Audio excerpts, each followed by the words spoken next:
Hi everyone, I'm Kate I'm Steph, and we are the the FND FND sisters. sisters.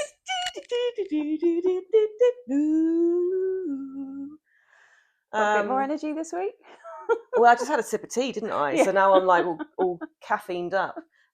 We are putting the fun back into Functional functional neurological neurological disorder, disorder. even though we don't really know why it's called functional neurological No. disorder. There's nothing really functional about it, um, but a name's a name. Hey ho. Got to be Welcome, everyone. branded. Yes, we are branded.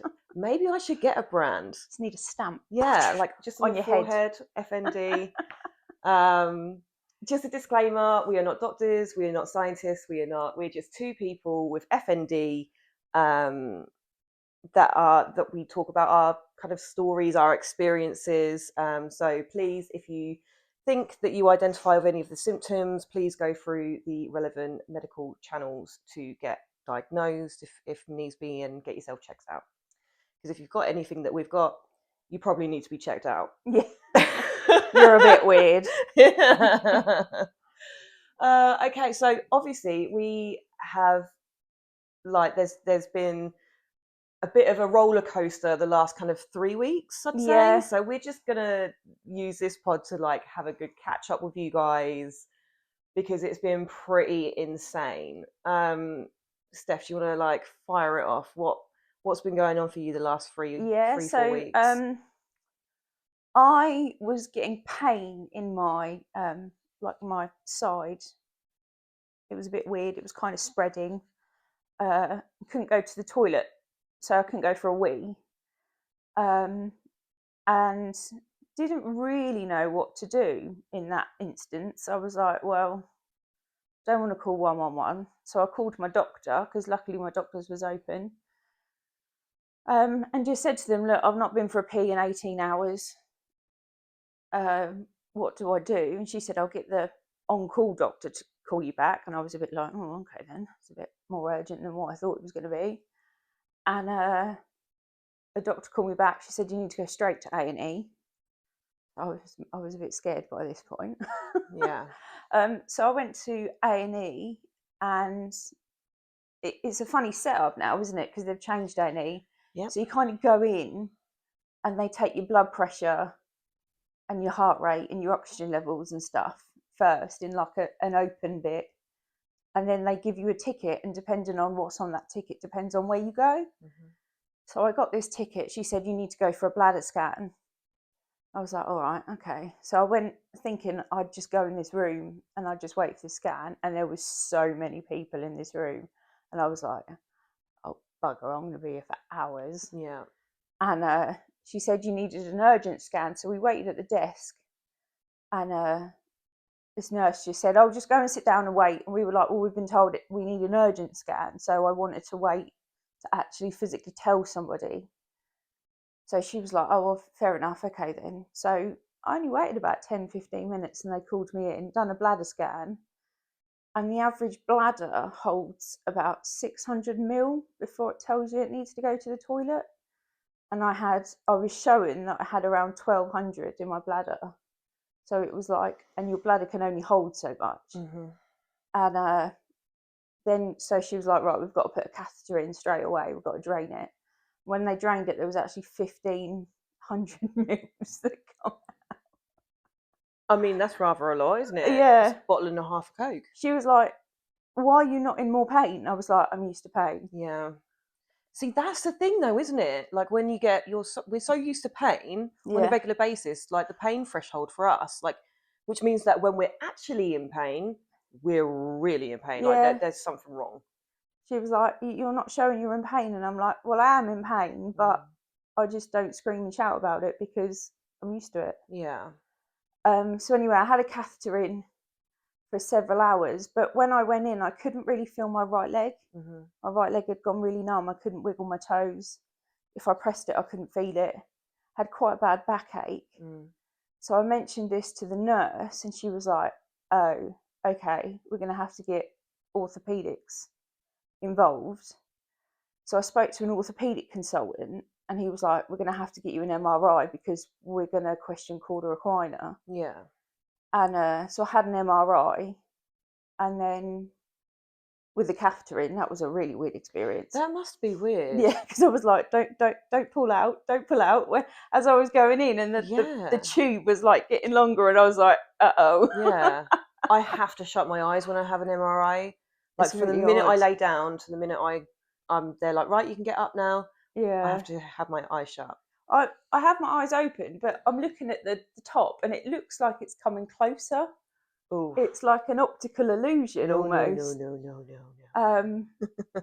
But yeah, that was a bit weird. So I had an MRI. They looked at it. They gave me my MRI results, which were a bit hit and miss, and discs out, and this one's near the nerve, and this one's not great. And they said I had like disc. I can't think what they called it. Where it's corroding. Degenerative Disc something. Yeah, that. Yeah. Basically. So they said I've got that. But they said it's not called a recliner, so that was a bonus. And so yeah, they took the catheter out. Well, they said to me, what do you want to do? You can either have the catheter in for 3 days and we'll get the community nurse involved, or this might have just been enough to kickstart your bladder back in your system, and it might be working perfectly fine now. So I was like, well, what do? I don't really know. Yeah. And I was like, well, I'll have it out just to see if it's kickstarted it, because they were going to they referred me to the bladder and bowel team anyway. So I thought, well, they'll be in touch, so if I need anything I can just contact them. And so I had it out, and then I shouldn't have really had it out because I still had problems. I've still got problems now. Yeah. And I phoned the bladder and bowel team. This happened on the Thursday, I want to say. Thursday or Friday. I phoned the bladder and bowel team on the Monday. She was like, yeah, we'll put a referral in, but there's like an 8-week wait to see somebody. In my head, I was thinking they do the referral and then you get to speak to somebody the next couple of weeks. Yeah. But I've got an appointment on the 15th of January, and I was a bit like, okay.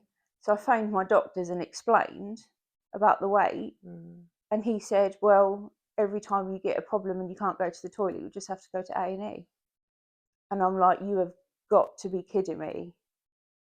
So every time I can't pee, I have to go to A&E to get a catheter. He was like, yeah. Why not just leave a catheter in? I mean, there was a couple of years back, I had some surgery and I had to have a catheter for 3 weeks. And obviously I didn't have any other health issues. It was just this surgery. And it was the best 3 weeks of my life because I didn't have to get up to go to the toilet every 5 minutes. I loved it. And I had this catheter, it was on a bag, it was like on my ankle. And whenever my ankle felt a little bit heavy, I was like, oh, okay, got to pee. And I just put my leg up and it was like a little tap. I loved it. Absolutely loved it. Putting it in and taking it out where it was a little bit, I wouldn't say it hurt. It's just a bit it's just a weird sensation, isn't it? Yeah, it's like but yeah, not saying that like you should try and get a catheter full time because that would be really not great. But that makes no sense logistically. No, you just got to go to A&E every time. It's like, what a waste of people's time. Yeah, exactly, and resources, and you know, I thought the NHS were trying to save money. It's like, why can't you just send out a community nurse and put a catheter in? Because that's what would have happened if I'd have kept one in. Yeah. I'd have been under the community nurse team. So it's just like... Maybe that's more expensive, I don't know, but... It's just ridiculous. Yeah. So yeah, anyway, that happened. And then on the following Friday, I felt a bit pants after... Well, I felt a bit pants after that, to be fair. Still in pain. And then the following Friday, I had a fall upstairs. Alan was downstairs. I was walking from the bathroom to the bedroom because I hadn't been walking far. Just completely lost my balance and just dropped. My right side just went, and I sort of went over. So I hit my right side and then my head. I didn't have time to react to kind of catch myself. It just didn't occur to me to catch myself. So I just went. Yeah, so I just went over. Alan said there was a hell of a bang downstairs. I didn't hear it because it was on carpet. Do you know what I mean? I didn't think.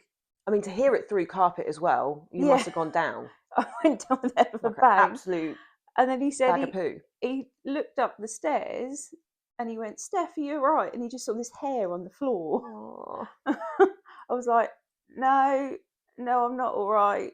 So he rushed upstairs and kind of found me. He was like, what the bloody hell have you done now? Because he's very sarcastic. yeah. It's like, what are you sitting on the floor for? I was like, Just decided. didn't mean to. Just thought this would be a great place to just hang out. Yeah, I just want to sleep. And so yeah, I had that, and then couldn't walk really properly. Oh, bless you. Couldn't walk at all. So I was on. Obviously, I've got 2 of the Neo walk sticks. Mm-hmm. So I was on 2 of them, just simply walking to the toilet upstairs. Luckily, we got a toilet upstairs, and like Alan was bringing up food and drink and stuff for me. And then I went down to 1 stick, and luckily we got a stair lift. So obviously Alan was, well, he still is today, showering me and drying my hair and stuff because I still can't do that on my own. Gold star for partner. Yeah. So yeah, I'm still not right, and like I can't. We're doing the stairs, Yeah. but like Alan's walking in front of me. I've got hold of his shoulders, and he's walking down 1 step, and I'm walking down another type of thing. Yeah. But as we do that, my legs are just like tremoring to get down the step. This morning I slipped, and I grabbed hold of the walls. He went, "What'd you grab hold of the walls for? It's what I'm here for." I was like, "I don't know. I just panicked. I just grab anything." Yeah. But yeah, I've had several like slip ups, shall we say, during the weeks, but it's just not been right. Yeah. And then last night I was like sitting on the bed like this and reached down to get a drink, and my right leg just went pop and just come out. Went with a hell of a pop. My right leg was straight actually, and I just looked at my right leg, and my foot was just in like that. It just dropped where it come out. And I texted Alan. I was like, "Help! My right leg's just popped out." So he come up and put it back in for me. Oh no! Do you know what? I would be the best paramedic if I wasn't so squeamish. I can't do any of that stuff. Like, even the thought of it, even talking about it, just makes me like. You've just got to like, I can't think of the word, but you just got to like straighten up the foot, which was really painful, and then just like maneuver it around to try and Pop it back in. Oh no! And then like pull your knee up and stuff just to make sure. Yeah. And then he'd feel it to make sure it was sitting in the right position. Yeah. And then I'd stand, but I wouldn't really put any weight on it, and he'd feel it again to make sure it was in properly. Yeah. Wow. But yeah, I couldn't believe it. I was like, "You bastard." Been in the wars. After all that. Oh, what was that? I don't even know what that was. Not a clue. It's lost forever now. So yeah, it's been a funny few weeks really. So that's why I've been a bit ghosty. Yeah. Well, for me, I went back to work. I was very positive about going back to work until I was back at work and realised that I would have to schedule and make sure that I had rest time before and rest time after. Are you okay? Yeah. What do you need? No, I just wondered what had gone on the floor. Oh, hang on. Are you gonna? Oh, it was only that. It's fine. Okay.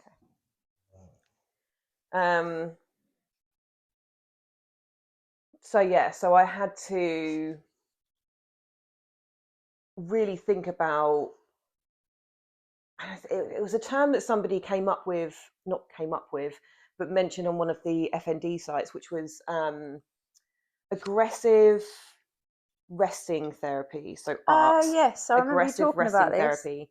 And it basically means that even on the days that you feel okay, you do at least like an hour, 2 hours of no phone, no TV, laying down, resting. I think you're allowed a little bit of music, but that's it. But no answering your phone. It's literally you are laying down in bed on the sofa, wherever. Um, so I've started kind of doing that, but at the same time, um, we've had a house move. So it only got okayed on the Friday, and by the following Friday, we were moving. So this weekend that's just gone, so I had to pack the whole house, All um, systems go. all systems go. I could not have done it without James and his parents and my friend Tom, who lent me a van. Um, thank you guys, because I honestly, for me, this is like the 14th time I've moved, and I'm not actually exaggerating. I've moved 14 times in about 11 years, and before it was just like, cool, okay, we'll just box everything up, chuck everything that we don't want away. And I think the last time I moved in the back of my Renault Clio. I think my dad had to um, get a van from somewhere, and he only had it for a couple of hours, and that's when we did like the white goods and the big stuff. Um, but essentially, I did like 15 theirs and backs in a Renault Clio. Yeah. Um, but this time, obviously, I've got a chronic illness, chronic disability. Um, and I mean, the boxes are still, I haven't unpacked yet. Usually I would move one day, the next day, unpack everything, find places for everything, organize everything, and everything was done. Mm. Um, but I can't do that now. I'm having to just do like one box a day and find some places for it. And I'm so lucky this time that I have help, or had help. But the toll that it's taken on the fatigue, as well as being back at work as well. So I And you're started only with just just year back at work 11, as well, yeah. aren't you? Now I'm doing year 10 and 11, and then next week I start with a couple of lessons of year 9, 10 and 11. But I'm telling you now, but my work, when I say they've been amazing, like some of the horror stories I hear from Mm. people, like, and they have no access to work, and this, that, and the other. My employer has literally bent over backwards, and I actually feel like she is doing it not just out of duty, because obviously we're covered under the Disability Act and you can sue them if they don't, you know, make it accessible, blah blah blah. But I actually feel like she really cares. Mm. She's checked in. She's um, everything that I've needed, like a new desk chair with a um, Okay, a headrest. headrest. The time, making sure it is a slow phase in, because in teaching a slow phase in is um you're pretty, yeah, you're pretty much back full time. Yeah. There's no slow phase anything. But for me, because I've made it clear that I don't want to have time off again, especially Mm. not like the time off I've just had. I don't want to go and get a sick note. The only way for me to have done that is to go one lesson at a time. And I literally get there about half an hour before my lesson starts, and I leave as soon as it's done, so I can go home and rest, and I can make sure that I keep my breathing and all stress levels down.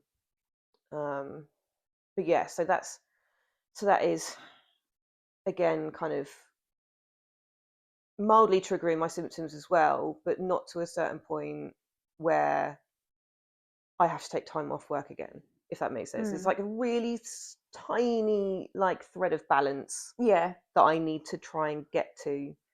Um, so yeah, I mean, and as a result, I've barely been on my phone.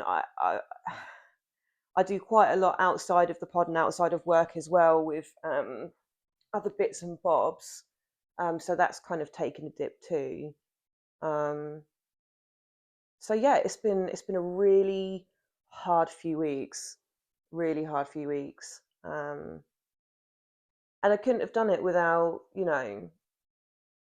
doing all of that neurophysio, I've only got one thing to do per 3 times a day now, because of the absolute determination and persistence that I had at the beginning of all of this. So yeah, I'm in a new house, with all of my kind of mental health stuff as well. That's been difficult. Houses have always been always been very important for me to feel safe in houses. And when I move to a different house, there's always like a stopping distance, if you know what I mean, like to get my bearings and get used to all the creaks and noises and all of that side of it as well. So yeah. Fresh start. I know, fresh start. It always comes at once, though, doesn't it? Always at once. Never gradually comes. And in the last few weeks, I had the breast cancer scare as well. Yes. So a few weeks ago, I found a couple of lumps, and I was like, okay, I'm not going to panic. I'm just going to go to the GP. Went to the GP. GP was like, yeah, there's definitely lumps there. I'm going to send you to the breast clinic. And I went to the breast clinic. Was it last week? Last week or the week before, I think. Yeah, I think it was last week before the move. I think it was like a couple of days before I moved. And I have to say, big up to Ipswich Hospital Breast Clinic, because they were phenomenal. Yeah. It's so lovely in there, and everyone was so lovely. Well, they've just raised loads of money for it, haven't they? They've just spent a ton of money on it to improve it. And yeah, went straight in. The consultant said, yeah, I think it's just because, you get into 35 now, and this is the time where your breasts do change. Yeah. But let's do some scans just to make sure. Went in for a scan, absolutely nothing there, guys, completely clear. They gave me some leaflets and showed me how to actually properly look at my boobs, because they were like, it's lumpy, but it's not cancer, but because it's lumpy, it's really important that you definitely check yourself out more often.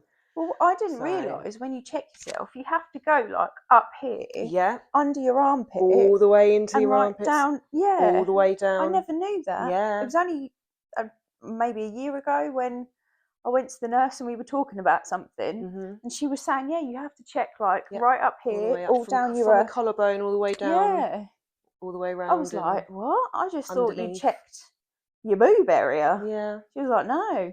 So if there's any message out there, check your boobs, all right? This is your FND sisters giving check those boobies. This is do it now.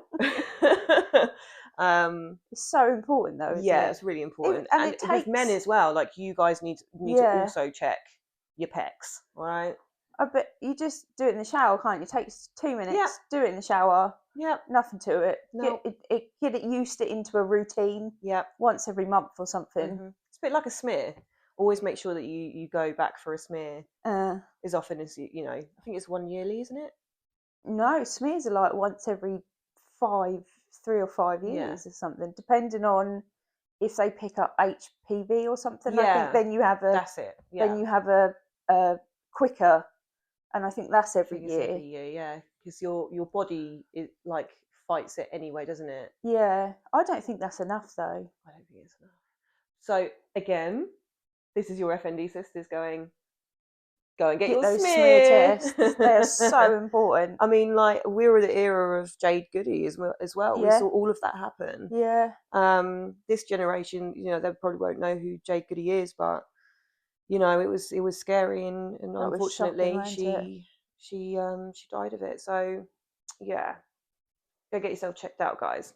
Okay, I think let's talk a little bit about chronic illnesses. We're just going to bring that up because there's only so much and so long that we can go on about FND, you guys. And I know that a lot of people who have FND and subscribe and watch us also have different chronic illnesses too, or a different chronic illness to this.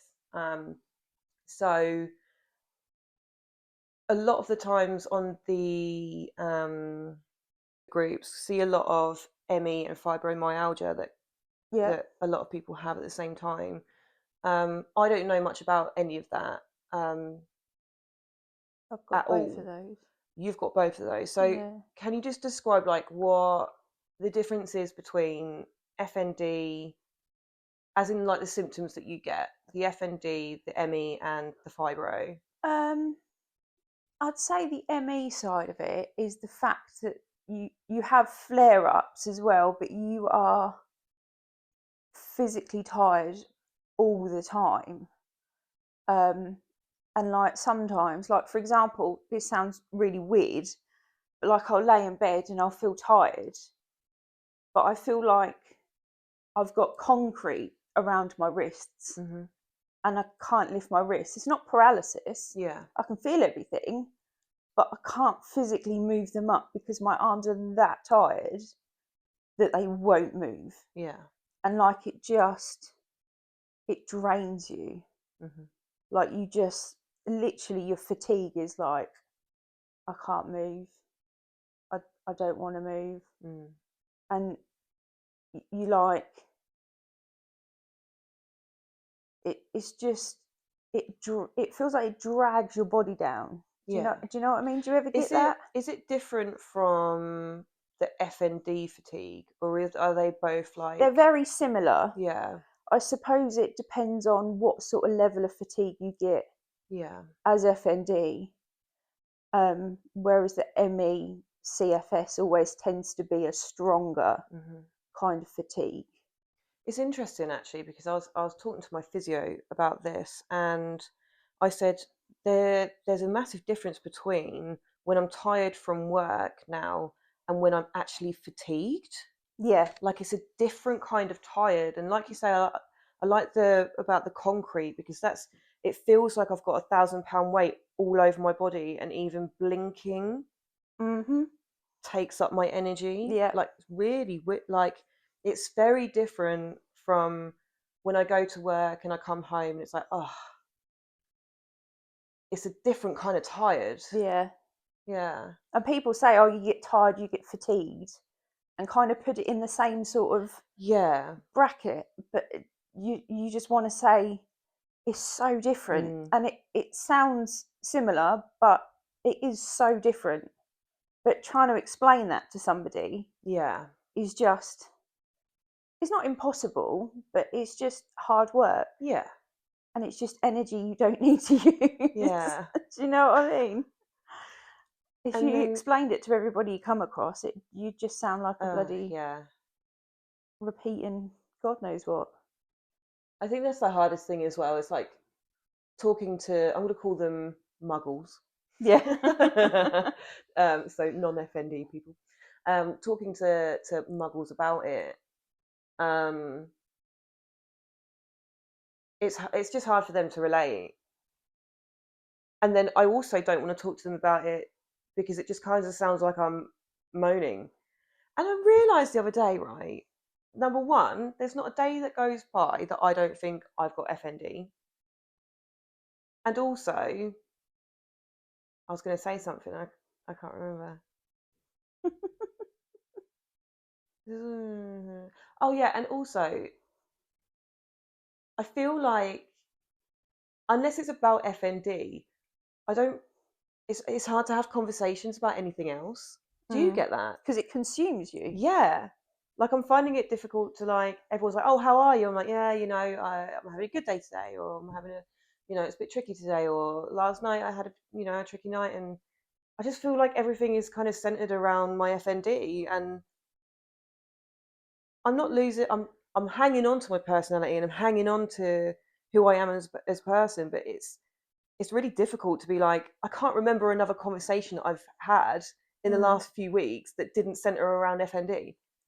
Do you know what? That's It's so exactly weird. how I feel, because I feel like a complete broken record when I speak Yeah. to people. And I can feel myself getting annoyed at myself, and I Yeah. think that you are getting annoyed at me because that's not what Yeah. I'm talking about. It's just like, oh, it's all she talks about, blah, blah, blah. She's ill, rah, rah, rah. Yeah. She don't shut up about it. Do you know what I mean? It's really difficult. It is hard. Like, one of my friends texts me and say, hi, how are you? And I'll text back, I'll be, well, I'm tired, I don't feel great. And then I won't get anything after that. Yeah. It's almost like they don't want to make conversation. And then it's not until I say, "Oh yeah, I'm all right. How are you doing?" that I'll get a conversation out of them. Yeah. It's almost like they just don't want to hear about it. No, I know. And it's like how. And the thing is, I mean, like your level of honesty with other people is completely your choice, right? And sometimes if I was actually honest all the time about where I was at, I think people would be really worried about me. You'd be in a mental institute. Because sometimes I just brush past like, yeah, I'm all right today, even though I'm like, I feel like I'm dying. Just because I can't talk about it again, and or I'm so sick of thinking about it that I don't want to talk about it too. But then other people and my friends and family then are like, well, oh, she says she's all right, so she's all right. So it's about getting that honesty level like it's hard. just right. It's so That's why I only have a very small circle of people that I talk to. Yeah. Because like you've said before, that small circle of people know about what's going on. Yeah. You don't have to explain yourself every time. No. Whereas if you've got an outer circle, you have to explain yourself, and it's just like that just takes up so much time and energy that you don't need to expel. And do you know what? I think that's also a really hard thing about going back to work as well, is because obviously I have my circle, I have my outer circle, then I have an outer circle, and there's such a huge level of people that I'm in contact with and are in and around my energy. And I have to be really, really, really careful and specific about who I give my energy to, because it's like, and people are just, they're just lovely. I mean, I've had colleagues running out of their classrooms to give me a hug as I'm walking down the corridor. You know, it's been amazing. But to have to repeat how I am over and over again to different colleagues that I'm talking to, or it is exhausting. And then there's also a different level of what do I tell the students? You know, and I've been honest, been really honest with my year 11s. I've been a little bit less honest with my year 10s, and I have to filter that down, because otherwise, because of the level of kind of understanding and I don't want to, like, if I go to a year 7, oh yeah, I was having seizures 4 months ago. It's just going to scare them, isn't it? Yeah. They'll be like, I don't want you to teach me. I don't want to be in a classroom. Do you know what I mean? So I have to be very careful of like the stages, and it's kind of filtered down the year groups. But yeah, back to the circles, it can be exhausting, and also because of the brain fog and my memory issues, I forget what I've told certain people. So I didn't know that doing this pod, I would assume that my nearest, like all of my nearest and dearest, would watch it every week. Right. So for me, I'm doing like a weekly update about where I'm at, what the FND's doing, my symptoms, what's hard, what isn't, blah, blah, blah. Then I talk to a family member and they're like, but Kate, you haven't told me. And I'm like, but I feel like I have. Yeah. I feel like I have. And so, and then I realised that because I was being honest on the pod, I was forgetting to then tell the people who needed to know. So yeah, it's been really, I don't think any of my family have watched the pod. Oh, well, we can say what we want about them then. It's my mum's birthday today, so happy birthday, mum! Happy birthday, mum! Happy birthday. But yeah, it's very difficult. So now it's our favourite part: snog, marry, kill. And we are kind of running out of symptoms, so I think maybe next week we'll do chronic illnesses. But today we're doing face paralysis. I can't remember. What other ones? Drop attacks. Drop attacks.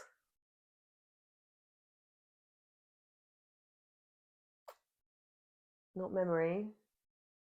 I honestly can't remember. I literally cannot remember. It's gone. It was a really good one too. Facial drop attacks. The last one. Something disturbances.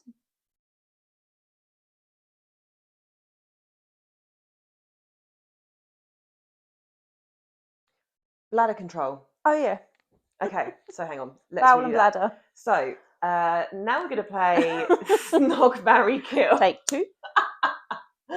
We're going to do Snog, Marry, Kill, and it is with Facial paralysis, facial paralysis, drop attacks, and bladder and bowel. bladder and bowel problems. Yeah. What would you Snog, Marry, Kill? Right, kill. Got to try and remember the 3 whilst we're thinking about kill. I've already forgotten them. Well, facial paralysis is not nice, but I don't think I'd kill it. Okay. I think I'd marry it. Okay. I think I'd snog drop attacks, Okay. and I think I'd kill bladder and bowel because that must be horrendous. Yeah. Because once that's gone, that's gone. Yeah. Incontinence is no joke. No.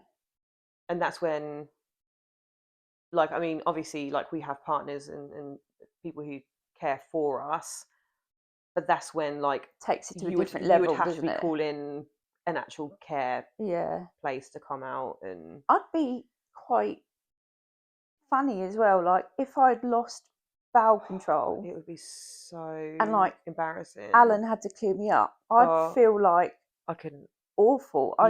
It just ramps it up, doesn't it? It almost makes the romance out of your relationship go. I mean, who wants that? Let's put it like let's. You'd worry there'd be There's- liquid coming out of Yeah, every hole. like come on, like. Oh, Yeah, so I think yeah, that's what I'd do. I'd have to kill incontinence, but I think face paralysis needs to. I would probably snog that because face paralysis or like the drooping, that's like, I mean, that could be a stroke. Mm. But the thing is, because it's a symptom of FND2, you've still got to be really careful and call an ambulance if you, because it You've got could the fast, be, haven't you? the fast. It's face action. I don't know. But yeah, so that's, and then what's the other one? You've got time for tea, haven't you? Time, yeah. I can't think off the top of my head. No, face. Anyway, we'll look it up. um, And then so that leaves marrying drop attacks. I mean, I haven't had drop attacks yet. Not that aren't with like a seizure. I've had parts of my body go paralyzed before, but not. It then led into a seizure, and then after a while it returned. If you know what I mean. So I don't know. So it had reasons as to why it done it. Yeah. So maybe I'd marry that just because I haven't really had like just a drop attack that hasn't led to a so I'm not really experienced in it. So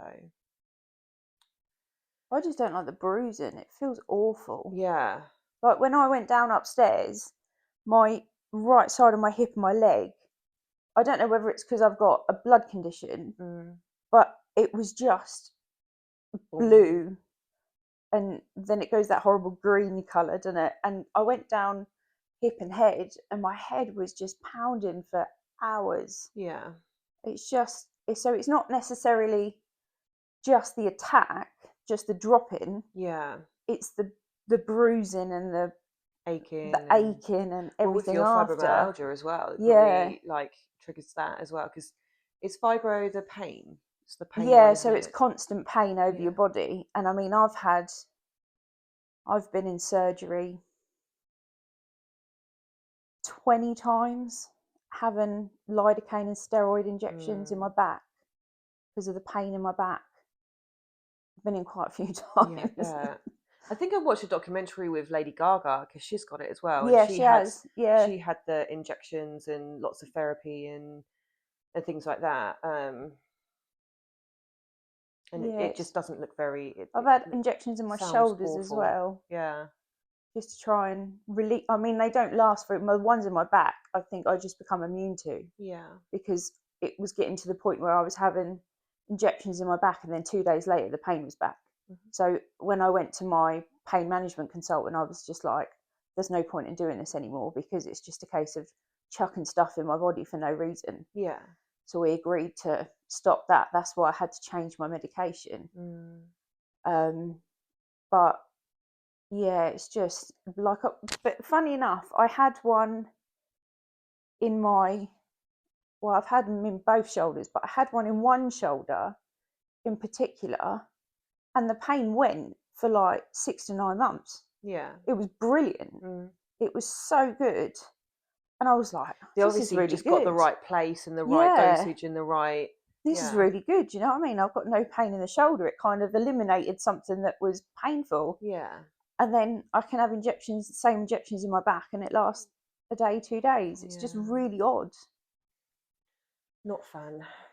No, it's not nice, but it's just one of those things, isn't it? Well, I'm glad that, I think now we're kind of, I want to say both on the mend, but that's the wrong thing to say, isn't it? Because I mean, it's a chronic illness, so like it's never. But I feel like we're coming out of whatever the last flare. few months were, like few weeks were, felt like months. Yeah, it did. So our plan is we're going to do 2 more pods. We're going to get to the week episode 10. Christmas. And then we're going to break for a couple of weeks for Christmas and New Year, because we definitely need a break, I think. So stick around, hoping maybe the next series that we can get some more interviews. There's a couple of people that I've got in line. That you've got in line, haven't you? Yeah, I don't know that many people. Well, it's just linked. Well, I can't say it. It's just social media. Yeah. That I've been making lots of connections with people. So yeah, stay tuned. If you are or know of a small business that would like to sponsor us, we're always looking for sponsors. But yeah, thank you, FND community. You've been absolutely invaluable the last few weeks for both of us. Yeah, sorry, it's been a bit. Yeah, it's partly my fault, to be fair. It's well, the thing is, you can't. It's not your fault, because if you have a flare up, do you know what I mean? So don't. Don't. You just don't feel a bit bad, don't you? Yeah, I know. I know what you mean. Like, I know you feel bad. I feel bad too, but it's not one of the. We're not going to apologise for.